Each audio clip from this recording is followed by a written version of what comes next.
Hartlik goeiemôre aan julle almal.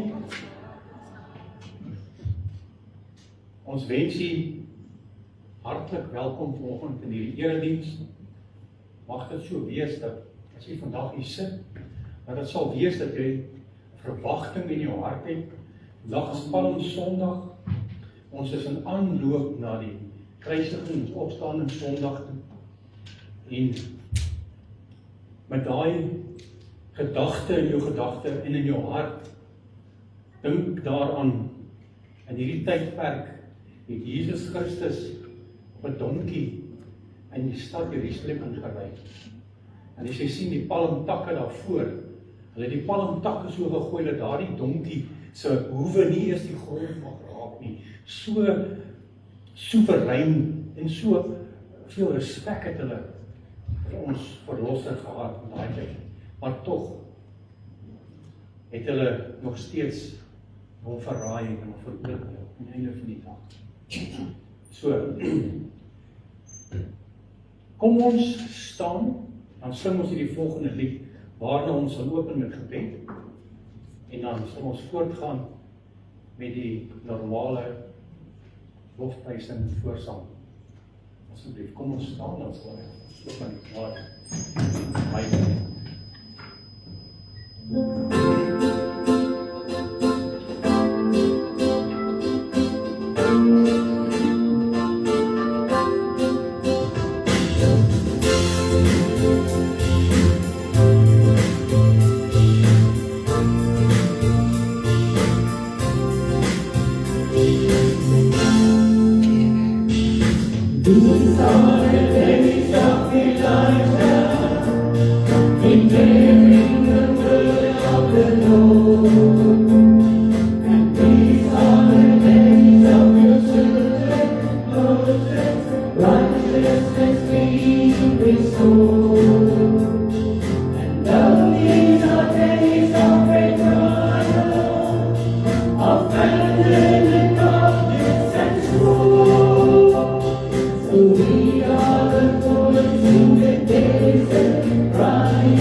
Dan open ons met gebed.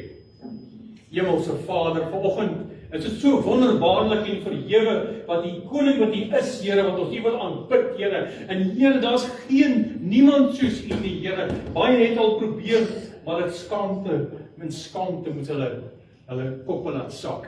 En daarom weet ons, Here, soos U daar op daardie donkie in Jerusalem ingery het, Here. Here, as hulle maar net geweet het wat se verlossing daar vir ons almal wag as gevolg daarvan, Here, dan dink ek hulle sou dalk anders opgetree het. Maar Here, ons sê vandag vir U dankie vir die wonderbaarlike goedheid, Here, die onbetwiste liefdesdaad wat nog ooit gebeur het, Here. Dankie, Here. Here, ons wil die erediens in U opdra. Die woord wat sal uitgaan, Here, dat dit sal diep sny, skerp tweesnydende swaard, wat dit is, Here, gebruik vir pastoor Kielie kragtig om daai boodskap uit te dra, Here. Gebruik hom, Here. Steek hom weg, gebruik hom, Here, sodat hy kan praat wat U op sy hart neergesit het. En ons dankie daarvoor. Dankie vir elke persoon wat opgetrek het vanoggend na hierdie erediens toe. Dankie, Here, vir ons besoekers. Here, dat elkeen geesvervuld die sal uitgaan. Nie net geïnformeer nie, maar getransformeer word deur U woord, Here. En want U woord is die weg, die waarheid en die lewe. En ek dankie, Here, dat U woord 'n lig vir ons pad is en ons lamp vir ons voet, Here. En dat ons dit so sal aanhoor en so sal vat, Here. En dat ons sal gaan uitverkondig waar ons kom. Dankie, Here. Vader, word nou verheerlik. Kom lief onder ons lofsange nou, Here. En Here, alle eer en al die lof kom U toe. In die naam van Jesus. Halleluja. Prys U. Amen. Amen. Ja. Terwyl ons hierdie lied sing, Gideon, ek wil graag hê ons moet vir Gideon bedien met gebed van die manne wat te saambring. Kom asseblief saam met my vorentoe.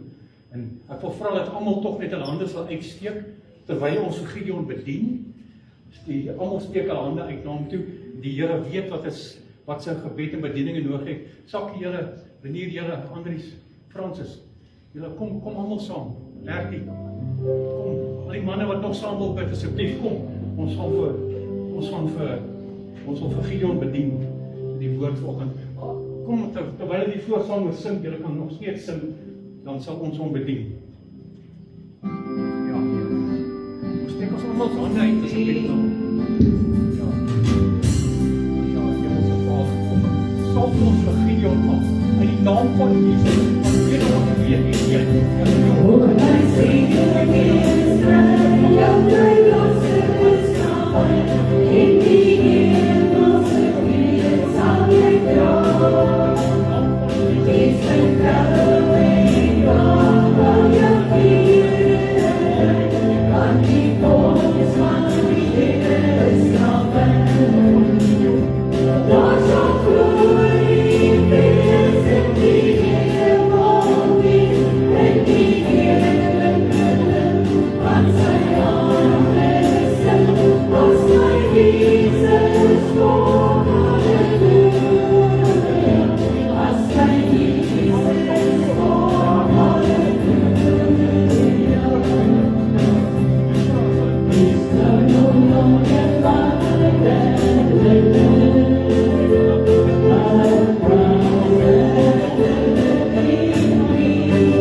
Dankie koning. Halleluja. Ons prys.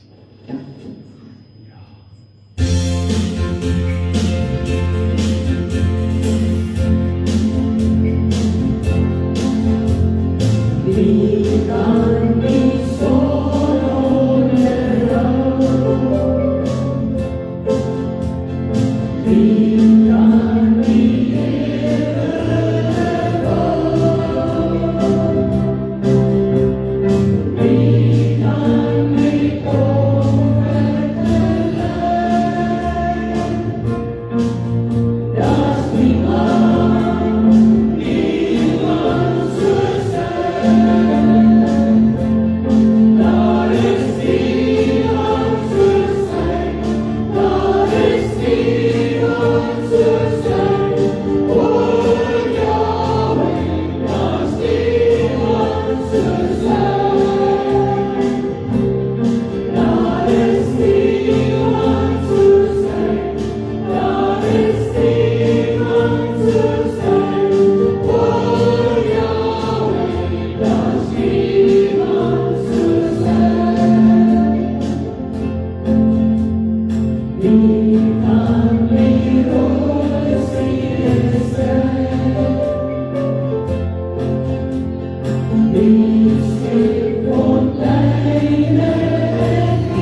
Paasgeleentheid. Alhoewel dit die Palmsondag is vandag. Is dit ook die aanloop vir die lydensweek van Jesus.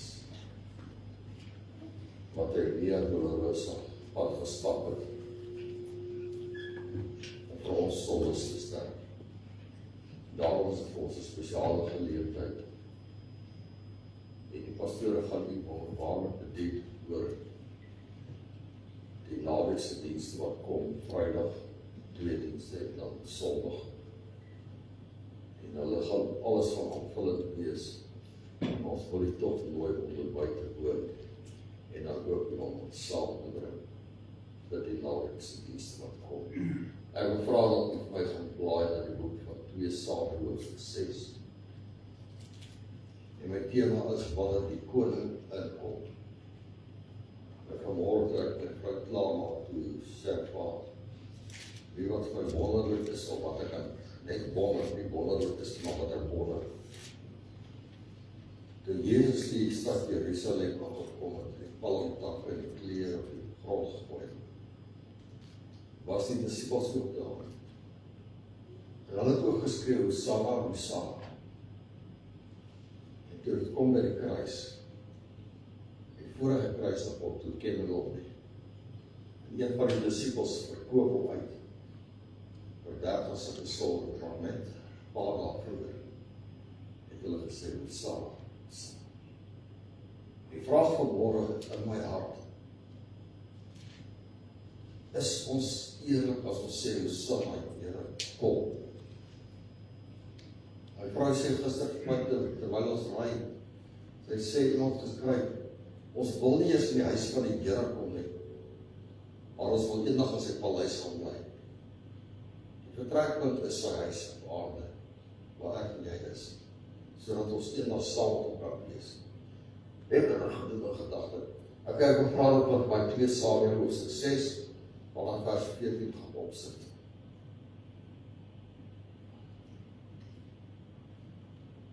En net die agtergrond van dit. Die verbondsark kom uit die Ou Testamentiese tyd, en dit wat ek nou lees is in elk geval op die Ou Testament. Maar die verbondsark kom uit die tabernakel wat in die woestyn toe Jesus vir Moses die wet gegee het. Toe sê vir Moses, hierso, ek gee vir jou 'n blauwdruk om vir my 'n plek te bou waar julle kan aanbid, maar waar ek in julle midde gaan woon. En daai hele tabernakel gedagte was 'n heenwyse van dit wat in die Nuwe Testament sou plaasvind. In die tyd wat ek en jy lewe. Want die allerheiligste van daardie verbondsark, hy was in die gedeel die voorhof, dit is waar die offers was en die koper waskom was. Dan was daar die heilige wat die brood, met die tafel en toorbrode, die reukofferaltaar en die kandelaar gestaan het. Want dan was daar die groot gordyn, wat die allerheiligste geskei van almal en alles, waar net die hoëpriester eenmal 'n jaar kon ingaan in die heiligdom. Daai kus wat daar gestaan het, ek noem dit 'n kus, want dit is die troon van God, die verbondsark wat hy sê, wat 2 gerubs opgehad het, wat net die hoëpriester kon ingaan as die volk belydenis gaan doen het. En toe die volk uit Egipte in Kanaan trek, toe moes hulle hierdie verbondsark oral saam wil gaan, want dit is die teken dat God met sy volk trek. En ek kom daardie agtergrond net vir u gee, as ek by my gedagte kom, dat u verstaan, want wat is die verbondsark? Dat u kan verstaan. Nou Dawid, nadat Saul koning geword het, op 'n stadium toe die Filistyne die verbondsark gesteel en het hom weggevoer, en Dawid kom as koning, en hy besluit in 2 Samuel, hy gaan daardie verbondsark, gaan hy weer terughaal in die stad van God gaan sit in Jerusalem. Nou die gedagte was, daardie verbondsark het God die opdrag gegee, moet op die skouers van die priesters gedra word. Nie op 'n ander manier nie. En daardie verbondsark was 300 plus kilogram geweeg. Met ander woorde, hulle het swaar gedra. Dit was nie 'n maklike taak nie. En hulle wat die gebeds gedeeltes bywoon weet, dit is 'n teenwoordigheid van God in ons midde, 'n gebedsverhouding met God. En u weet almal wat hier om te bid is een van die moeilikste bedieninge. Om te bid is een van die swaarste dinge om te doen. Want ons kan maklik 'n skietgebed hê, maar het ons daardie diepte verhouding met God? Want daardie tabernakel, daardie verbondsaltars, moes op die skouer van die mense gedra word. En hier kom Dawid, die woestyn, is jare terug. Dit was nog die ou mense. Saul kom, hy sê, nee man, ons het nie behaal in hierdie verbondsark nie, hy gaan ook nie meer bekommerd raak, om in die feite te weg is nie, want dit is van die tyd. Dawid besluit, ek gaan hom haal. En dit is nooit prentjie nou van dit. Maar ons lewe in 'n moderne tyd, ons gaan hom haal, maar ek gaan 'n nuwe baan, want ek wil die Here eer, ek wil vir hom wys ons gee om. Ek gaan 'n nuwe baan bou met nuwe osse, en hierdie verbondsark gaan ek haal, en ek gaan hom terugbring Jerusalem toe. En dis nie wat God wil gehad. Vers 14, hy sê, daarby het Dawid met alle, kom ek gaan 'n bietjie voor. Kom ons, ek wil van vers 7 toe, dat ek net die hele prentjie vir u gee. Hy sê, daar op die troon, wat gebeur het toe hulle nou hierdie verbondsark inbring? Toe struikel die osse. En Usa keer dat hierdie verbondsark nie val nie, en onmiddellik sterf hy. En dit is wat nou gebeur. Daar op die troon van God, teen Usa ontvlam. En God het hom daar getref oor die vergryp, sodat daarby die ark van God gesterf het. Vers 8. Hy sê, en Dawid het ontroer geword, omdat die Here 'n skeer aan Usa geskeer het. Daarom het hy die plek genoem, Peres Usa, tot vandag toe. Nou Peres beteken om in die gaping te staan. Met ander woorde, Usa het in die gap gaan staan tussen God en die verbondsark wat daar was. Kom ons gaan verder. Hy sê vers 9, en Dawid het daardie dag van die Here bevrees geword en gesê, hoe kan die ark van die Here na buite kom? En dan sê hy verder, daarom wou Dawid nie die ark van die Here by hom in die stad Dawid laat inkom nie. Maar Dawid het dit na die huis van Obed-Edom, die Gietiet, geslaat wegdraai. En hoor wat gebeur toe daardie verbondsark daar vir 3 maande daar is. Hy sê, in die ark van die Here het 3 maande lank in die huis van Obed-Edom, die Gietiet, gebly.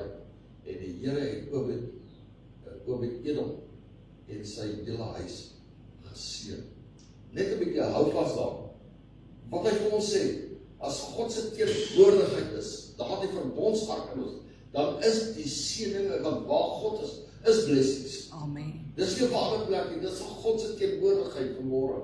In die volgende vers, hy sê, vers 12, en toe al koning Dawid meegedeel is, dat die Here die huis van Obed-Edom en alles wat al hom behoort geseën het ter wille van die ark van God, het Dawid gegaan en die ark van God met vreugde uit die huis van Obed-Edom na die stad.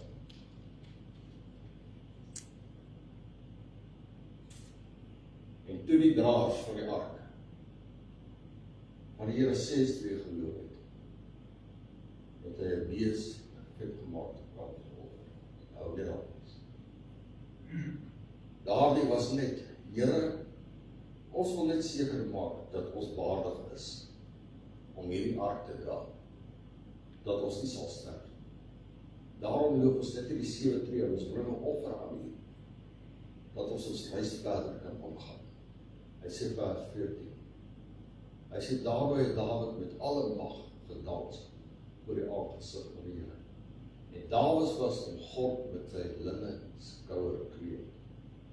Vers 15, so het Dawid in die hele huis van Israel, dat die ark van die Here met gejuig en basyn gaan klink, opgehaal.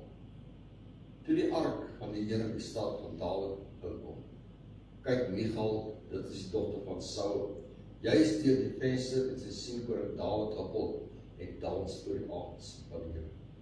En sy het hom na haar verag tot sover. Ek wil hê ons na Matteus 21 te gaan, vanaf vers 5. Ons het al geleer dat alles wat in die Ou Testament is 'n skaduwee van dit wat in die Nuwe Testament sal gebeur. Dis 'n heenwys van wat toe die wet nog daar was, dat die genade dispensasie. Hy sê in vers 5 van Matteus 21, sê vir die dogters van Sion, kyk, jou koning kom na jou toe, sagmoedig en hy sit op 'n esel, ja, 'n jong esel, die vol van 'n pakdier.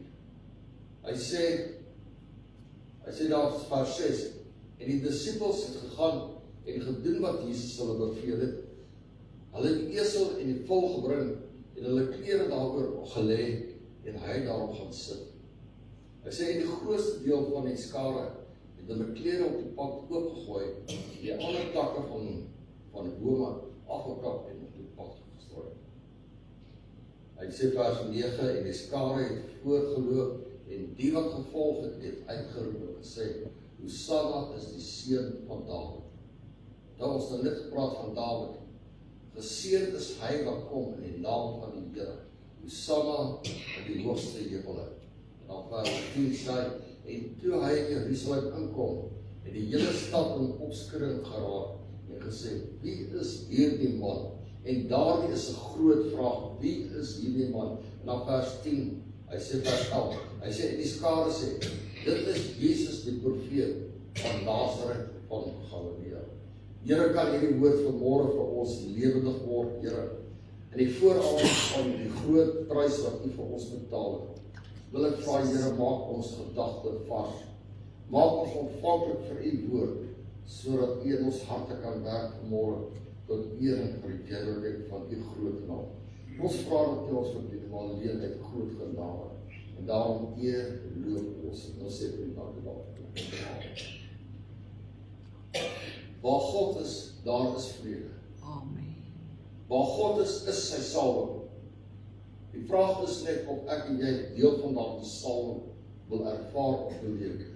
En Psalm Sondag is een van die mees betekenisvolle dinge op ons jaarlikse kalender. So belangrik as wat die geboorte was, want hy het gekom as 'n mens, in 'n krib gebore as 'n mens. Hy het gekom om die koningskap op te neem. Hy is gekruisig vir ons sonde. As hy weer kom hy as 'n volwaardige koning, dan ons te kom haal, want dan kom daar 'n dag wat hy 'n regter gaan wees, wat ons gaan oordeel, as ons lewe nie in die reine is met hom nie. En vanmôre het ek en jy die geleentheid om hierdie dag, die Palmsondag, die lydensweek, te ervaar en te sê, Here, maar dit was ter wille van my ongeregtigheid, dat ek vanmôre in die kerk is, dat ek kan erken dat U vir my gesterf het, dat U U lewe vir my neergelê het. En daarom is dit so belangrik vanmôre, dat jy jou hand in jou eie boesem sal steek en sê, Here, maar wat is my tekortkominge? Nie die ander persoon laat my nie, Here, maar wat is my tekortkominge? En daarom is Psalm Sondag, vir ons Palmsondag vir ons so belangrik. Dis die dag toe Jesus Jerusalem binne gegaan het, terwyl hulle uitgeroep het, Hosanna vir die seun van Dawid. En ons gaan nou by daai gedeelte kom, waar eeue voor hierdie gebeurtenis, voordat Matteus 21, en daar reeds 'n intog in Jerusalem plaasgevind het. Die gebeurtenis was 'n geestelike voorafskaduwing van dit wat sou plaasvind.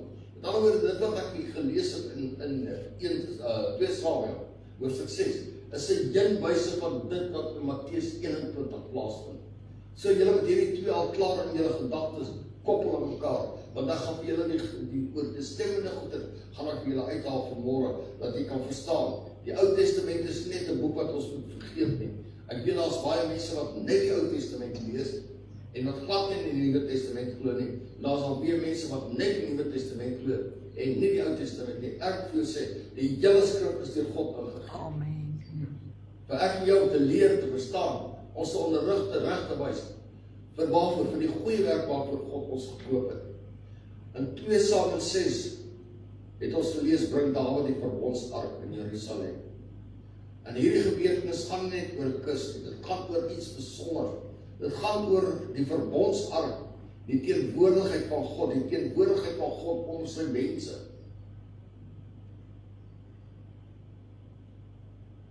Ja, ek wil nou kom.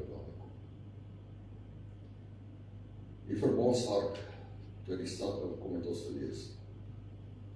Die stad het gejuig. Daar was blydskap. Daar was aanbidding. Die musiek het gebeur galm. Ek het gedink, toe ek gisterand weer lê en dink oor die boodskap, dink ek dit het verskriklik gewees het, hoe die mense gejubel en gejuig het. Want hoe lank was hierdie verbondsark uit? En almal het verlang dat hierdie verbondsark in hulle midde weer moet wees. Almal het verlang dat hy moet terugkom in Jerusalem toe, in hulle midde kom staan. En die enigste persoon wat waardig was om daardie verbondsark te gaan haal was koning Dawid. Want hy was 'n man na God se hart, ten spyte van sy sonde, maar wat sy sonde vernietig gemaak het. Hy was 'n man wat berou gehad het vir sy verkeerd, en hy het dit bely voor God, en hy het 'n prys betaal daarvoor.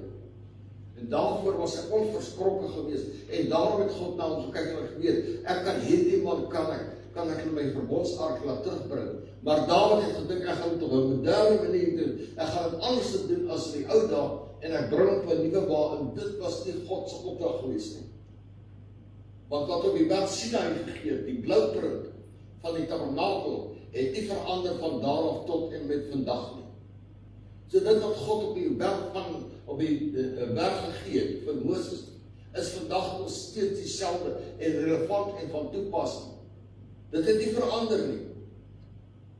So met ander woorde, ek en jy kan nie snaakse maniere vind om te bid en sê, maar dit is dieselfde as gebed nie. Gebed is gebed. Afsondering vir God se woord is afsondering. En dit is wat Dawid gedoen, hy het voor God afgesonder. Gaan lees die psalms, dan sal jy agterkom. Dawid was 'n man na God se hart. Hy het alles met die Here toe gevat. Hy het 'n gebedsverhouding gehad wat vir niemand anders te seker maar beskore was nie. Maar omdat hy 'n hart vir God gehad het, daarom sê hy, die Messias sal uit die stam van Dawid gebore word. Uit hom sou die volgende koning kom. En wat 'n wonderlike gedagte.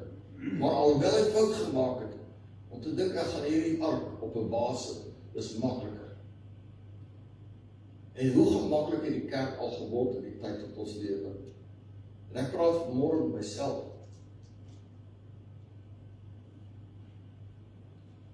As ons dus vanmôre opgetrek het in die Here vir ons, en dit baie hipoteties wat ek nou sê.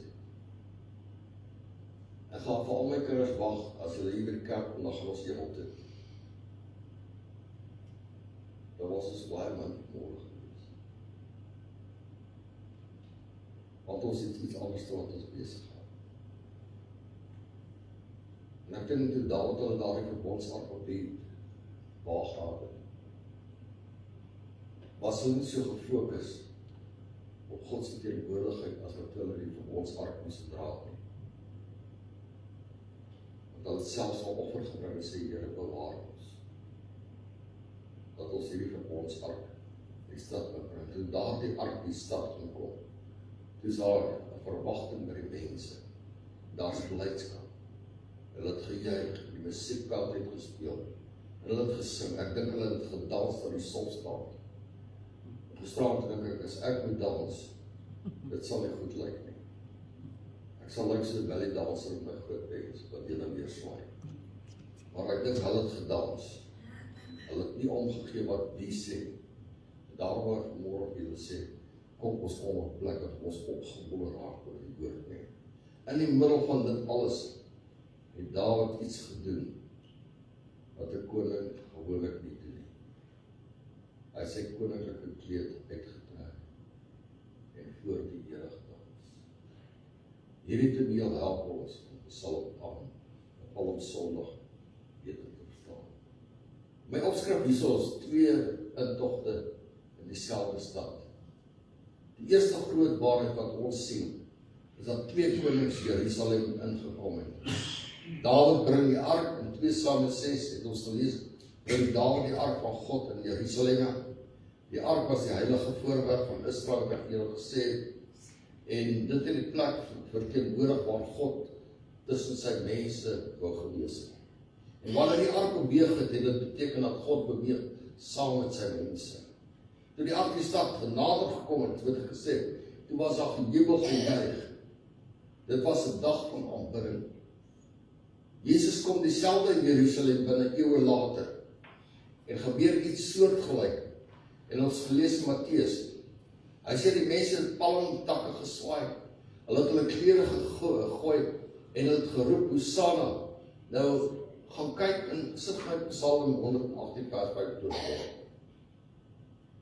Ek wil net daar iets vir julle gee.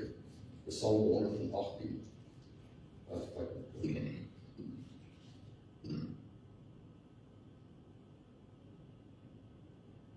Ag Here, gee tog hulle. Ag Here, nou in die ou Hebreërs is daai gedeelte sê, Here, red ons. So daar's 'n sneek gedeelte in daai vers, en dan's daar 'n lofprysing. Gee tog voorspoed. Hosanna. So daar's 'n sneek gedeelte sê, ag Here, red ons. Maar Here, ons weet U gaan dit doen. En dit is wat hulle in die stad inkom, sing hulle Hosanna, Hosanna aan die hoogste hemel. Want hy het ons gehoor en hy het ons gered en nou besot ons sy grootheid. En dit is wat die Here nog steeds vir ek en jy doen. Hy ken nog steeds ons omstandighede. Hy hoor nog steeds as ons roep. Hy hoor nog steeds as ons benoud is. Hy hoor nog steeds as ons bekommerd is. Die hele stad was in beroering omdat sy teenwoordigheid in hulle midde was. 'n geestelike parallel wat ek vanmôre by UBC uitspel. Beide gebeure wys vir ons iets. Wanneer God se teenwoordigheid inkom, kan ons nie onverskillig bly. Ons kan nie net staan en sê, ek wil nie deel hê nie. As die Gees van God jou vat, dan ons gister by 'n getuienis gehoor by die vergadering, as die Gees van God jou vat, dan vat hy jou. Nie waar jy wil gaan nie. Maar hy het 'n plan in jou lewe. Party mense moet hy hardhandig sit toe vat, ander mense gaan gewillig en vrywilliglik. Want waar God se Gees is, daar is beweging. Waar God se Gees is, daar reaksie. Waar God se Gees is, daar is aanbidding. En ons lees van Dawid, hy trek as tweede koning. Die tweede waarheid van hierdie verhaal is kragtig. Die Bybel sê, en Dawid het met alle mag voor die koning, die Here gedans. Nou 1 Samuel 18, en ek het dit gehanteer tot ons, wat daar die kamp was. Dis iets baie belangrik. Dawid en Jonathan was boesemvriende. En Jonathan het die koninklike kleed, of die kleed van die prins gehad, want hy is vir die troonopvolger wees van Saul. En julle kan dit gaan lees in 1 Samuel hoofstuk 18 vers 1 tot 4. En op 'n stadium kom Jonathan, hy trek sy kleed uit. Dawid is 'n skaapwagter, 'n vriend. Hy trek sy koninklike kleed uit, sy erfporsie. Hy trek sy erfporsie uit. Hy hang het oor Dawid. Hy sê, ek verklaar jou, jy kan my koninklike ambt aan my oorvat. Jy kan dit erf. Jy kan koning in my plek word. Wat 'n gesindheid is dit wat hy openbaar. Wat 'n gesindheid om sy erfdeel vir Dawid te gee, wat eintlik niks is nie, want as ons teruggaan in die geskiedenis in 1 Samuel, hoofstuk 16 daarom, waar hulle vra, toe Dawid na sy broers toe gegaan na die slagveld, toe hulle voor Isai gekom, voor Samuel gekom en vra hy vir Isai, waar is jou seuns? Hy sê nie, hulle is op die slagveld en hy bring hulle almal. En hy sê, maar jy nie nog een, hy sê, ja, hy pas skape op. Hy sê, bring hom. Bring hom wil ek sien. Dis hom wat ek wil salf om koning van Israel te word. En later sien ons, Jonathan trek daai mantel uit, daai kleed, koninklike kleed. En hy hou hom oor Dawid. En hier lees ek soortgelyke ding. Toe Dawid daar die verbondsark bring, toe trek hy sy koninklike kleed uit. En hy het net sy onderkleed aan.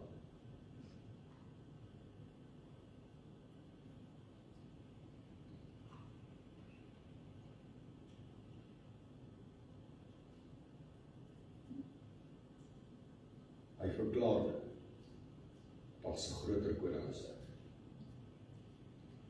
Daar's 'n koning wat na my kom. Hy sê nie ons wat die koning moet doen, maar hy het verklaar. Om daarmee te sê, vir God is ek nie die koning nie. Ek is net 'n aanbidder. Ek is net iemand wat sy grootheid besing. Ek is net iemand wat hom wil eer en hom wil aanbid. My status maak die saak. My aansien maak die saak te nie, want ons mense is vandag so. Ons wil graag die aansien van mense verdien. Mag God ons gee, dat ons ons van daardie siekte ontslae sal raak, maar ons moet voor God sal staan en sê, Here, hoe staan ek voor U vanmôre? As ek kan rein in my hart voor U, is U die alfa en die omega van my lewe, of dans ek volgens die ritme van ander mense in my lewe. Dawid het nie nodig gehad om dit te doen, niemand het hom gesê nie.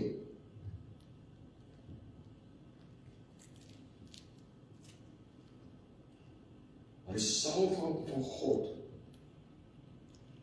was so groot in sy lewe, dat hy nie anders te kom as om daar die kleed uit te trek. Hy gee alles oor om God te eer. Ware aanbidding het hy trots nie. Baie keer hoor ons as iemand sê, ek het vir daai mens gebid en toe het hy gesond geword. Min hoor jy, ons het gebid en die Here het gesond geword. Min hoor ons dit. Ek moet tussen God en die siekte staan, sodat ek die eer kan kry. Vanmôre wil ek vir jou sê, hy sê Johannes 15 vers 5, sonder my kan julle niks doen nie.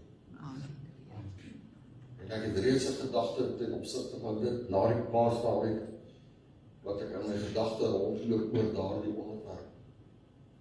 Maar wil ek vanmôre vir jou sê, kind van God, laat die Here die ereplek in ons lewe. Toe Dawid daar vir die verbondsark gaan haal, toe bring hy die eerste wat hy doen, is 'n offer.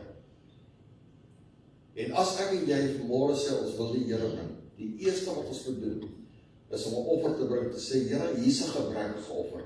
Ek staan voor U vanmôre, maar ek myself offer, dat ek vir U 'n toonbeeld van heiligheid kan wees. Hy gee alles oor om God te eer, Dawid. Hy hou niks terug nie. Ware aanbidding is nie trots. Baie mense wil God aanbid, solank dit waardig en mooi lyk en statig lyk. En ons het altyd gespot, daar was 'n spesifieke pastoor gewees, en hy het baie studente gehad, en my vrou weet van wie ek praat, hy was in ons kerk, dit skryf jy maar uit. Dat het altyd so geloop. En jy kon sien, wie was almal sy studente, sonder die uitsondering. As hy geloof het, het hulle die Bybel so vasthou. Want hoekom? Hy het vir hulle gementor. Wat ek vanmôre vir julle wil daarby sê, Dawid mentor vir ek en jou vanmôre. Die pastoortjie weet nie die gemeente van Christus sê, nie die wêreld nie. Dawid mentor vir ons, alreeds in die Ou Testament, wat in die Nuwe Testament geopenbaar geword. En daarom is ons vanmôre kennis neem. Ou Dawid in sy eie gedagtes. As ons verder gaan lees in daardie gedeelte, ons gaan nou daarby kom. Sy vrou verag hom, omdat hy so dans. Want hy is ons 'n koning, hoe kan hy net in sy onderkleed die stad inkom? Sy kry skaamvol, Saul se dogter. Inteendeel, hy laas daai hoofstuk 6 sluit af, en sê Dawid en sy vrou, Michal, het nooit kinders gehad nie. Hoekom? Omdat sy Dawid verag het, omdat hy voor God gedans het, voor die verbondsark, sonder sy koninklike kleed. Hoe kan jy jou koninklike kleed uittrek, en nie met hom dans nie? Die mense weet ons jy is koning, en nou sê jy vir hulle, ek is nie meer koning nie. Sy het nie verstaan dat Dawid geweet het, daar is 'n groter koning wat moet kom, wat sy lewe vir hierdie wêreld gaan neerlê. En ek en jy moet vanmôre op sy staan, dat God bekend ons lewe kan deurstaan. In die Ou Testament is hulle verbond gesny, dat hulle die dier gevat, hulle die karkas oopgesny in die middel, en dan so weeskant te gelê. En dan die twee wat die verbond aangegaan het en deurgestap, mekaar se hande so gevat, en 1-3 leerde, daardie hande gevat, en dan was daar 'n verbond gewees, daardie verbond het gesê, jou vyand is my vyand. As jy honger het, sal ek jou sorg. Ek sal my kleed en my wapens het ek uitgeruim met jou wapens. Daar was een verbond wat 'n eensydige verbond was. En dit is die verbond wat God met Abraham gesluit. Hy het 'n verbond met Abraham gesluit. Wat die gebeure gebruik was dat 'n sterker volk het altyd 'n verbond met 'n swakker volk gesluit. En God was die sterker een. Dis die enigste plek in die Bybel waar 'n eensydige verbond gesluit is vir die mens. En dis God se verbond met Abraham. Wat hy wil, ek sal vir jou sorg. Ek sal kyk na jou nageslag. Die wat jou vervloek, sal ek vervloek. Die wat jou seën, sal ek seën in Genesis 12:4. Hy sluit daai verbond. En nou Dawid verstaan ook daardie verbond. Ek en jy behoort ook daardie verbond verstaan. As ons Hebreërs hoofstuk 11 gaan lees, dan behoort ons ook daardie verbond te verstaan. Maar kom ons kom by die Psalm, weet ek wat ek sê, Psalm Sondag, nee, wat sal Palm Sondag. Nog 'n koning wat sy heerlikheid aflê. Dis hier waar die verband van Palm Sondag baie diep word. Toe Jesus Jerusalem binnekom, was hy nie net 'n rabbi nie. Hy was die seun van God. Hy was die koning van die heelal. Maar kyk hoe kom hy in Jerusalem binne. Kyk hoe kom hy in Jerusalem. Nie op 'n oorlogsberg, nie op 'n strijdbaan, maar op 'n donkie. 'n minderwaardige dier. En ons weet vandag nog, dit is so minderwaardig as jy weet iemand nou sê hy's 'n donkie, dan die moeilikheid. Dan wil hulle jou toesluit. Maar my God was so groot en so liefdevol, dat hy gedaal het tot op die laagste, sodat ek en jy kan opdaag op die hoogste. Wat 'n voorreg om môre te dink. That's my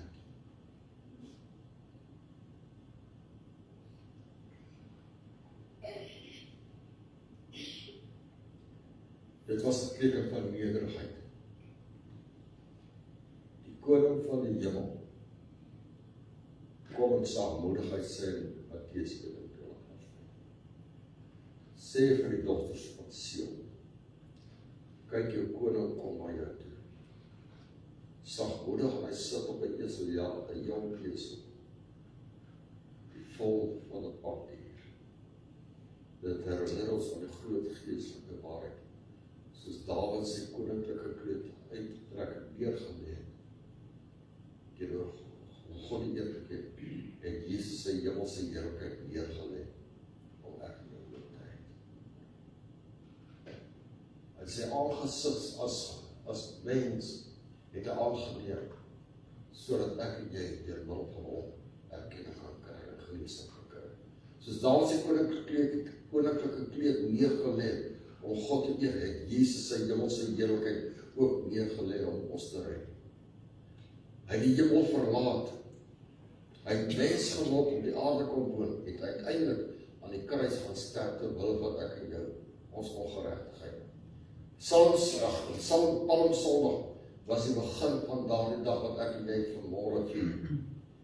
Die twee reaksies op God se teenwoordigheid in 2 Samuel 6 sien ons twee reaksies wat plaasvind toe Dawid die stad Jerusalem inkom. So Jerusalem het twee konings ontvang, naamlik koning Dawid en koning Jesus het hulle ontvang.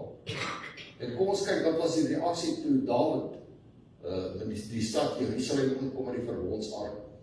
En Dawid het aanbid en gesing, maar daar was ook iemand wat nie saam gejuig het. Daar was mense wat reaksies gehad het. En dit was Dawid se vrou Michal. En sy vraag hom, hoe is dit dat jy jouself so verneder? Dat jy jou voor die mense so kan verneder? Toe sy Dawid sien, het sy hom eintlik verag sy die woord van die Here. Sy sê, en 'n koning behoort nie so te op te tree nie. Maar wat is Dawid se reaksie? As jy in daardie hoofstuk verder gaan lees, derde laaste versie, sê Dawid, ek sal myself voor jou diensmeisies sal ek my verneder, sodat ek aan God die eer kan gee. Maak die saak hoe die mense van my sê, wat hulle sê, ek sal my verneder om aan God die eer te gee, want hy is die koning van die koning en die Here van die Here. Daarom het hy gedans en voor die ark gedans en gejubel. Met alle rus, woorde wil ek vanmôre vir u sê, hoeveel keer staan ons terug as mense ons konfronteer vir ons verhouding met die Here? Weet op pad kerk toe vanmôre toe sit ek en ek geluister na iemand in die week wat gepraat het van Die gevaarlikste plek, en ek het dit al hier van die kans opneem, die gevaarlikste plek om jy te vind as 'n kind van die Here, is om op die draad te sit. Want die duiwel gaan op jou klits. En dan val jy verkeerde kant toe dalk. Of iemand deesdae het elektrisiteit waar hy in sit. Dan spring jy aan die kant wat jy nie wil gewees het. Dis 'n gevaarlike plek. Die Here soek man en vrou wat hom bid. Sit vir Johannes 4 vers 23 of 24 op. Hoor wat se mense skryf.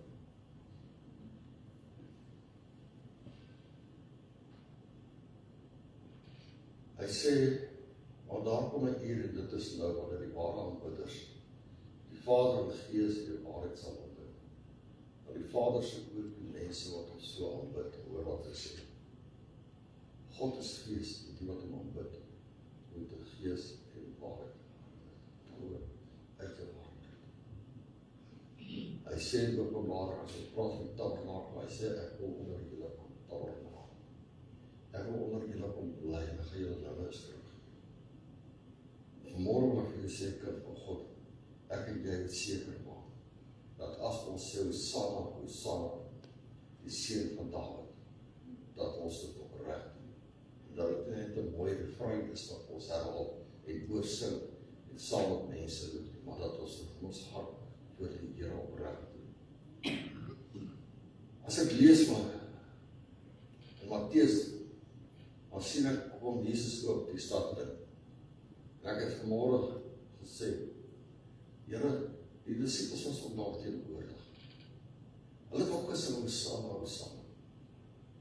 Toe hulle by die kruis gekom, met die Via Dolorosa, wat hy daai pad van marteling, want ons is by die lydingsweek wat ons van vandag gebeur. Hy daardie pad van lyding, swaarkry en marteling bespotting wat hy die spot van aarde was, wat die kerk hom eintlik bespot het. Waar was hulle gewees? Was hulle soos Dawid se vrou, wat vanuit die hoogte uit gekyk het en gekyk aan manne homself verneder voor die mense, hy het sy koninklike kleed uitgetrek. En hoe belangrik wil ek en jy baie keer wees, mense moet tog ten minste weet van ons. En ek sê altyd, en ek het dit vir my kinders en my vrou ook gesê, as ek vanaand in die bed gaan lê, dan sit ek in my eie gedagte. En my vrou weet, veral toe ek in die begin tot 'n keer opkom, het ek elke aand gelê. Dan wil ek in die slaap raak, dan vra sy vir my, maar kom slaap jy. Dan sien ek replay die hele dag om te hoor wat ek verkeerd gedoen. Dit was net iets wat in my ingebou was in my tyd van bekering. En ek is nou nog baie sterk as ek gaan lê, Here, het ek gedoen wat ek gesê het ek gaan doen? Of het ek nagelaat om te doen? Here, het ek iemand te nagekom wat ek dalk per ongeluk, en baie keer doen ou dit per ongeluk, dat iemand gesels op jou, dan stap jy net per ongeluk weg, sonder enige motief, maar dit is wat ek en jy vir onsself moet doen, en dit is wanneer ek vanaand in die bed gaan lê, en jy in die bed gaan lê, jou eie lewe oorskou, jy moet sê, Here, dit is ek en U vanaand. Here, op hierdie oomblik is dit ek en U. Hier is niemand by wat ons gaan beïnvloed nie. U is die enigste een wat 'n invloed op my lewe gaan hê vanmôre. En as ons by daardie plek kan kom wat ons sê, Here, ek is oop vir gesprek vanaand met U, dat U in my lewe kan insit wat U wil hê, en my wys waar ek verkeerd te gaan doen, dan dink ek die hele samelewing sal 'n ander plek wees. En dit is God Dawid onverskrokke was om God te loof en te prys, want sy gedagte was die hele tyd op God gefokus, om God te behaag môre. En daarom kan ons die Psalm so baie goeie dinge uithaal. Selfs Dawid se benoudheid, sy depressie wat hy daar het, sy blydskap, sy oorwinnings, alles wat Dawid ervaar en beleef, is 'n dagboek van Dawid se lewe vir ek en jy. Daarom kan ek jy vanmôre leer en sê, Here, maar laat U die Heilige Gees dan in my lewe ook 'n inspraak lewe wat ek op die plek sal kom, wat my kleed wat ek dra van hoogmoed, my kleed van wat ek graag wil hê mense moet van my ding, dat ek dit sal uittrek, dat ek naak voor U sal staan, Here, dat ek deursoek word, elke kamer van my, dat U dit weer sal soek, en kyk of daar enige ongeregtigheid in my hart is, sodat ek rein voor U kan wees, dat as ek inderdaad die verbondsark vat, dat ek weet, dit is 'n offer, is gebring en ek lewe. Amen. Die verbondsark van God was 'n simbool van God se teenwoordigheid, het gesê. Maar op Psalm 8, Palm Sondag, gebeur iets groter. God se teenwoordigheid kom nie meer in 'n ark nie. Dit kom in 'n persoon. Jesus Christus. Die ware teenwoordigheid van God. Wat die verbondsark simbolies was, het in Jesus werklikheid geword. Die ark was gemaak van hout en goud. Maar Jesus was die vlees geworde woord van God. Sê Johannes 1 vers 10, en die begin was die woord. En die woord was met God. En hierdie woord het vlees geword. In vers 14 sê, en hierdie woord het vlees geword en woord. En die begin luister was die woord, en die begin was die woord, en die woord was met God, en die woord was God. En hierdie woord het vlees geword en woord ons geword. En dit is hom wat daarin is. Die ark was gemaak van hout, maar Jesus was die vleeswording van God wat oor ons geword. En hier is 'n belangrike vraag. Wat doen ons wanneer die koning kom? Wanneer die Here klop? Ons sit met iemand se, ek dink is Caroline sit om die grafies gehad, na Bruce sit. Hy sê, ons verklaar daai gedeelte in Openbaring lekker uit, wat ons sê, as jy klop jy maak ook, gaan ek weer in altyd vir jy. Hy sê, maar dit is nie net dit nie. Hy sê, as jy klop, jy my stem hoor. Jy ook maak. Baie keer klop die duiwel ook in ons harte. Een van die duiwels is die duiwel van kritiek. Ons kan in die kerk sit met kritiek. Ons kan by die troue sit by mense, ons hoor die kritiek na die troue. Ons kan by 'n begrafnis sit en dan hoor die kritiek. Dit is een van die dinge wat die hardste in ons lewe klop. Maar ons hoor nooit die stem nie. Hy sê, as jy klop my stem hoor, die maak ook. So laat gaan kom, met jou altyd. So as ons die geesvolle mense is, dan gaan ons vir ewigheid nooit oorkom. Jy gaan nie 12 uur die nag by enige iemand wat by jou aankom. Hy klop, die deur net geopen. Jy wil weet wie daar is. So jy moet praat. En dit is wat die Here van môre vir ons teenoor van daai gedeelte sê. Ek wil môre sê ons moet losmaak van dit wat ons hou, van dit wat die Here in ons lewe wil doen. Ons hou vas aan trots, ons hou vas aan status. Ons hou vas aan selfbeeld, wat dink die mense van my? Luister, die lewe is so gejaag, mense het tyd om aan jou te dink. En as jy nuuskierig is om te weet wat in jou lewe aangaan, vra vir die bure, hulle sal nie presies sê wat in jou lewe aangaan. Beter as wat jy self weet. So moenie jou tyd en energie mors met dit nie, vul dit met die woord van God. Amen.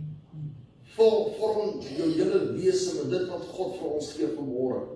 Ons moet doen wat Dawid gedoen, laat ons los en aanbid dit wat die Here vir ons gegee het. Kom ons los die dinge van die wêreld. Here, ek gee nie op wat mense sê of dink nie, dis wat Dawid se seën gelees het. Palm Sondag herinner ons dat die koning kom. Maar hy kom nie net vir die optog nie. Hy het gekom vir verlossing. Hy het gekom dat ons lewe verander. Ons toe dit triest gesê. Ons te transformeer. Dit is waar. Ek kan nie God se teenwoordigheid sit en nie verander nie. Hy het gekom dat ons 'n oorgawe moet lewe. Toe die ark Jerusalem binnekom, het Dawid sy koninklike kleed uitgetrek. Toe Jesus Jerusalem aankom, het uiteindelik sy lewe neergelê. Hy het sy aardse koningskap neergelê waar hy staan vir ek en jy, sodat ons vry kan wees. Die vraag is vir elkeen van ons, Die skuld kan voortgaan. Die vraag vir elkeen van ons is, wanneer die koning inkom, sal ons soos Dawid aanbid? Of sal ons soos sy vrou krities wees? Sê, hoe kan julle self so verbeerde? Vra vir my sal wanneer dit klap, dit is buiten hulle gemak, ek voel dit gemaklik nie. Maar by die sportgrond en ek gekyk gister, te kyk ons die skole rugby, en hoe die mense te kere gaan, hoe dit juig het. Wat 'n wonderlike atmosfeer. Maar ons by die kerk, in die huisbeheer kom ons. Hy sê die hallelujas, soos in dolle slaap in die hemel. So kom ons oefen nou al reeds dan. En ons sê vir die Here, dankie, dat ons voor U kan neerbuig, onsself kan ontledig voor U, sodat U die Here vir ons lewe kan maak. Kom ons sê dit. Here, ons dank U vanmôre dat U woord ons harte gepenetreer het. Dankie dat U woord by ons ore ingegaan het, wat U woord sê vir ons te wyde. Geloof kom deur die woord. En hoe sal ons hoor as wat die preek en die mense wat die boodskap gehoor het volg? Here, want dit is ons besluit wat ons met die woord gaan doen. Gaan ons soos die disciples ook skreeu, Hosanna, Hosanna, en dan net iewers verdwyn? Gaan ons maak soos Dawid se vrou sê, hoe kan jy jou so verneder? Dawid, jy moet sterk staan. Sê, ek sal myself voor die diensmeisies sal ek verneder, net om aan God die eer te gee. Here, kan ons dan ook tot daardie plek kom wat sê, maak die saak wat mense is. Maak die saak wat my vrou, my man, my kinders sê. Here, maar as U tevrede is vir dit, is dit wat ons graag wil doen. Daarom vra ek, Here, dat U naprediker sal wees van hierdie woord, dat U in elkeen ryklik sal sien, dat U genade oor elkeen sal rus tot ewig. Dankie vir die voorreg wat ons het, dat hierdie leidings weet dat ons dit kan begin en ingaan, en die weet dat Here U dit gedoen, terwille van ons oorlewing, terwille van ons ongerechtigheid en terwille van ons sonde. Want daardeur het ons redding ontvang. En daarom kan ons nie reine staan, maar Paulus kom in Romeine sê, en vra hom, sal ons nie sonder by die genade meer kan word? Hy sê, nee, stellig nie. Here, dan besef ons word, daar die bloed was gestop, sodat ons nie reine voor U kan staan. En Here, my gebed is dat ons dit sal hart is, om die eer van U groot te maak. Here, U sê in die woord, dat ons hart is 'n tempel waar U in woon. En U woon nie meer in 'n verbondsark, Here. U het 'n verbond met ons, wat U sê, U woon, die Heilige Gees woon in julle harte. En daarom is het nodig ons vanmôre sê, Here, dat ons sal bewus word van die Gees van God in ons lewe gespreek, dat ons sal doen wat U wil hê ons moet doen. Vra ek vir U, maar die kosbare naam